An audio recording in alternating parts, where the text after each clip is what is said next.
Today marks day 7 of the investigation into a double homicide outside of Rogue River. While Susan Monica is still behind bars, sheriff's vehicles are still coming and going from her property. Newswatch 12's Rob Scott was at the crime scene in Weimar again today and joins us live in the newsroom with the latest on the investigation.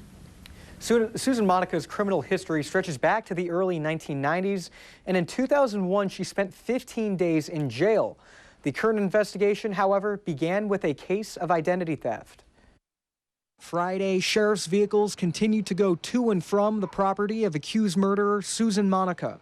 It's a big property, and it's almost 20 acres, so doing the best we can with what we have. Investigators continue to search for more evidence in what began as an identity theft case and has resulted in additional charges of murder and abuse of a corpse.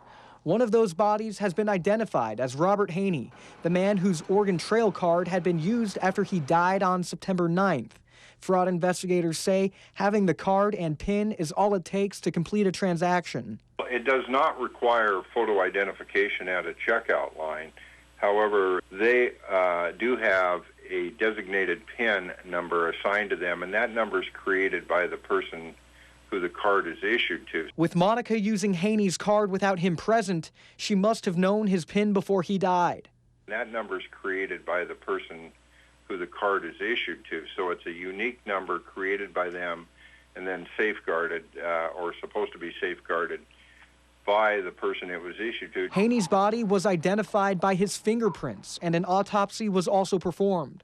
Those results and the identification of the second body have not yet been released. I never know when they're going to get the reports done. I know he's been extremely busy at the beginning of this month, so it may be a little while before we actually get the report. Again, the identity theft, murder, and abuse of a corpse charges aren't the first Monica has faced.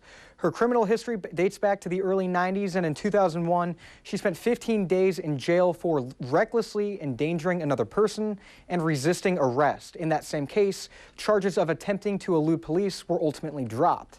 Live in the newsroom, Rob Scott, Newswatch 12.